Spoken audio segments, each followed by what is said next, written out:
día de hoy continuamos con la unidad número 2, la sesión número 1 que tiene por tema la ecología.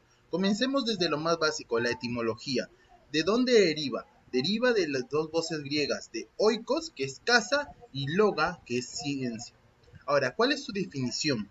La definición de ecología es la ciencia que estudia las relaciones entre la interdependencia funcional entre los seres vivos y su ambiente físico, y ambas entre sí. La mayoría de ecólogos atribuyen la introducción del término ecología o ecología al biólogo alemán Ernst Haeckel, que en 1869 le dio este nombre. Ahora, ¿cuál es su división? Esto es algo muy importante. La ecología comúnmente se divide en la autoecología, que es el estudio de adaptaciones del medio ambiente de cada especie en particular.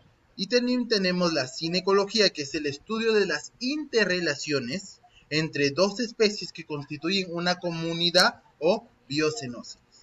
Ahora también tenemos las relaciones, que es la ecología, que es la fundamental, una ciencia de las relaciones. ¿Por qué? Porque aprovechan las conclusiones de otras ciencias como la biología, la botánica, la meteorología, la zoología, etc. ¿Cuál es la importancia de la ecología? La importancia es que es una ciencia que radica en que su preocupación básica es el medio ambiente. Esto quiere decir nuestro planeta. Cómo el medio ambiente en su relación con los seres vivos se dedica al estudio también de diferentes problemas muy importantes, que estos son el medio ambiente, que vendría a ser el clima, el suelo, el agua, el aire, la humedad, etc. También tenemos las adaptaciones de los seres vivos con su propio medio, las relaciones de un individuo en su medio, las relaciones de plantas entre sí y de los mismos animales entre sí con sus congéneres, cómo ellos se relacionan entre ellos mismos, las relaciones entre las plantas y los mismos animales, las zonas climáticas y las relaciones entre el hombre y su medio ambiente. Comencemos con la primera, el medio ambiente. ¿Cuál es la definición del medio ambiente? Esto es algo que casi todos sabemos. El medio ambiente es el mundo exterior en sí. Es lo que nos rodea a un ser viviente y determina su existencia. Que su existencia está formada de diferentes factores. Tenemos entre ellos los factores bióticos y abióticos. Los bióticos son los seres animados o seres vivos, tales como las moneras, protistas, hongos, metafitas, metazoa. Ahora, los factores abióticos. Los factores abióticos son inanimados o seres inertes, los cuales se dividen en factores climáticos y factores edáficos. Ahora vamos a ver qué es un factor climático y qué es un factor edáfico. Factores climáticos. Los factores climáticos son la luz, la temperatura, la humedad, la precipitación, el aire, etc. Ahora, ¿cuál es la diferencia con los factores edáficos? Los factores edáficos son usualmente los suelos, las rocas, los minerales. En realidad, la utilidad que tienen para nosotros se denominan recursos naturales. Esto es muy importante. ¿Por qué?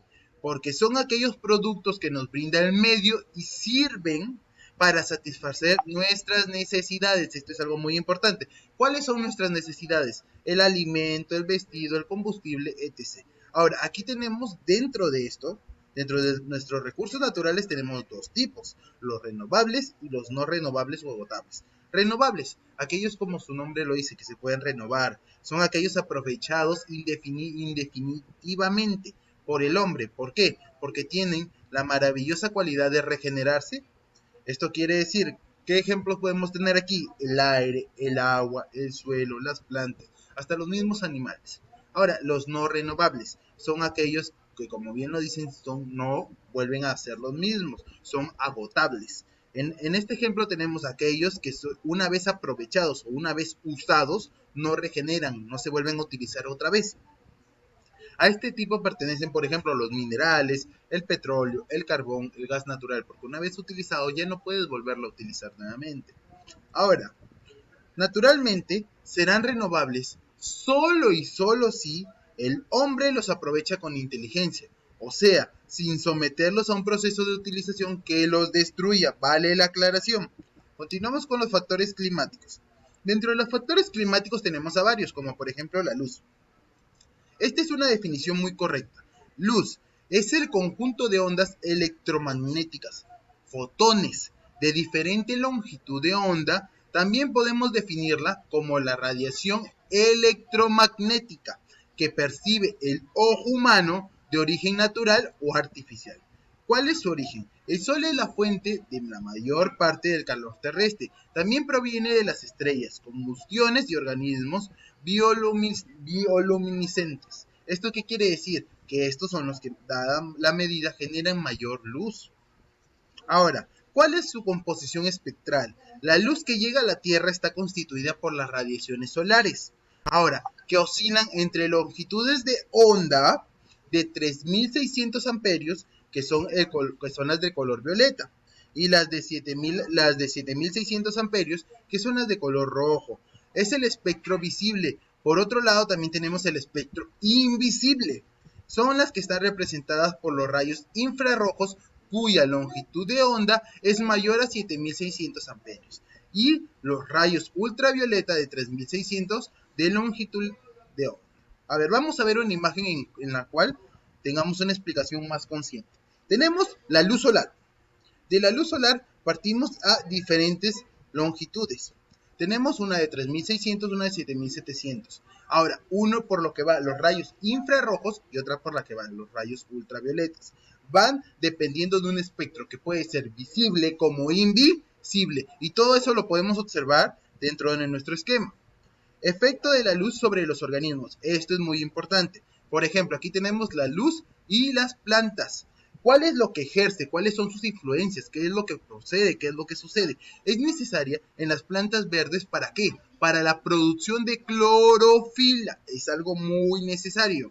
Ahora, también permite a las plantas en germinación desarrollar su color verde normal.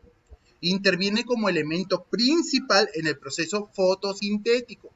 Ahora, vamos a ver, ¿qué más tenemos aquí?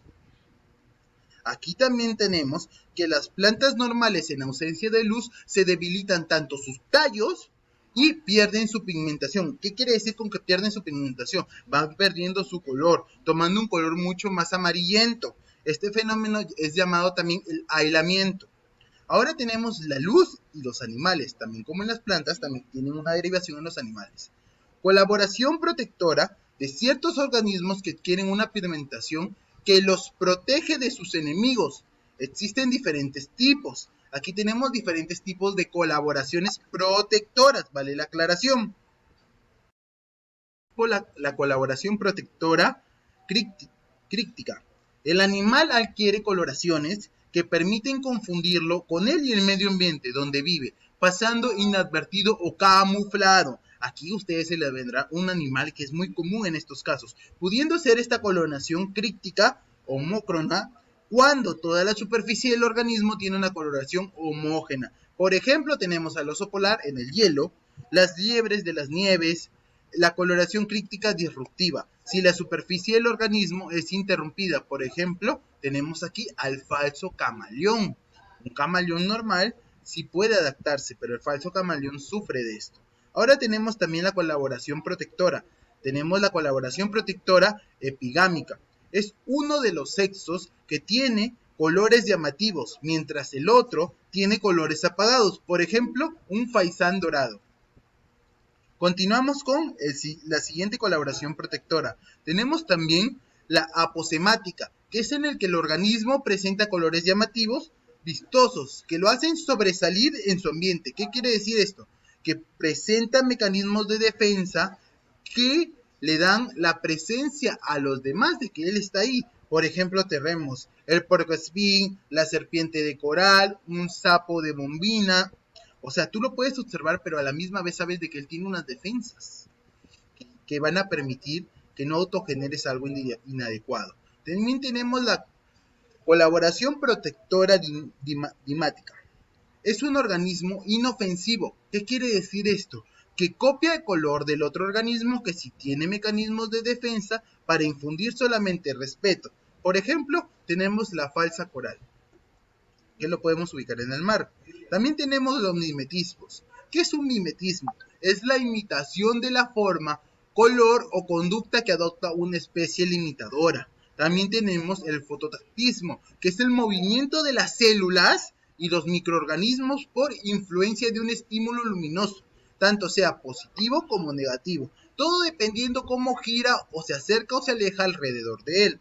También tenemos la fotocinesis, Esto es algo muy importante. La fotosíntesis es la regulación de la velocidad del desplazamiento de los animales, ejercido por intensidad luminosa. Continuamos con la temperatura. ¿Cuál es la definición de la temperatura? La temperatura, ¿qué es? Es la intensidad tanto de calor o de frío que ostenta la atmósfera en un área geográfica. ¿Esto qué quiere decir? ¿Cuál es su fuente? La energía que eleva la temperatura de la Tierra proviene ¿de dónde? Del Sol. Muy bien. Ahora, ¿cuáles son sus efectos con los organismos? Ahora, la temperatura es frecuente un factor limitante tanto de crecimiento como distribución de los animales y las plantas. ¿Por qué? Porque la temperatura es uno de los factores ambientales que más influye sobre los organismos. En líneas generales, la vida es posible entre varios grados bajo cero y unos bajo 50 grados centígrados. Si se sobrepasan estos límites, ¿qué es lo que sucede? Puede haber muerte por congelación o por desnaturalización de las proteínas. La desnaturalización suele iniciarse una vez que una persona o un animal o una planta supera los 45 grados centígrados. Las plantas resisten mejor que los animales a las temperaturas extremas. Vale la aclaración. Continuamos con la temperatura y las plantas. Se clasifican en 4 tipos. Tenemos las macrotérmicas o megatérmicas. Se viven en temperaturas altas mayores a 20 grados centígrados y estas pueden ser las xerófilas, las xerotíficas y las tropicales. Las xerotíficas se habitan en ambientes cálidos y secos, tales como el algarrobo, el gualtaco, el cactus, etc. También tenemos las tropicales, que viven en ambientes cálidos y húmedos, tales como las palmeras, las orquídeas, las lianas. También tenemos otro tipo, ahora las mesotérmicas. Ahora, son las que habitan en ambientes con temperaturas medias entre 15 y 20 grados centígrados. Se considera en este grupo generalmente a las plantas cultivadas. Microtérmicas son las que habitan en ambientes entre 15 y 0 grados centígrados, tales como el lichu, la yareta. Y como último tenemos a las ixtotérmicas, son las que habitan en temperaturas extremadamente bajas, menores a 0 grados centígrados, tales como los abetos, las hayas, etc. Continuamos con temperaturas y los organismos. Tenemos los organismos homotermos, son aquellos animales capaces de mantener su temperatura constante. ¿Esto qué quiere decir? Su temperatura corporal es independiente a la temperatura de su ambiente. Ellos dependen mucho de ellos mismos. Ahora continuamos con los organismos heterotermos o bioquilotermos. Son aquellos animales cuya temperatura varía continuamente, es decir, su temperatura corporal depende de la temperatura del ambiente. Tanto, aquí tenemos a las aves, los mamíferos, los peces, los anfibios, los reptiles, los invertebrados. Continuamos con la humedad. ¿Cuál es la definición de humedad? Se entiende como humedad al medio ambiental o atmosférico conteniendo vapor de agua en el aire.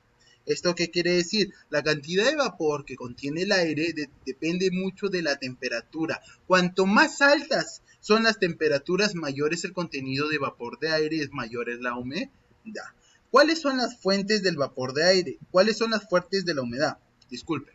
El vapor de agua que hay en cantidades variables en la atmósfera proviene de los mares, océanos, lagos, ríos, suelos húmedos, vegetaciones. ¿Por medio de qué? Por medio de la evaporación. De acuerdo a la humedad relativa, tenemos 3 tipos de clima. Ecológicamente hablando, el clima árido o extremadamente seco, que tiene una relativa de 20%. También tenemos el clima seco con una H relativa de alrededor de 50% y un clima tropical con una H relativa entre los 80 y 100%. Ahora, las temperaturas varían. Les he adjuntado aquí un cuadro de temperatura relativa, especificando a cuántos grados centígrados y cuál es el porcentaje de humedad. Por ejemplo, podemos observar que para 30 grados centígrados tenemos 16, 24, 31, 45, 57 y hasta un 100%. Todos llegan a un 100%, pero diferenciado de diferentes fases. En la temperatura de 30 grados centígrados tenemos 6 fases. En la temperatura de 20 grados centígrados tenemos solo 5. En la de 16, 4. Y en la de 10, 3 fases.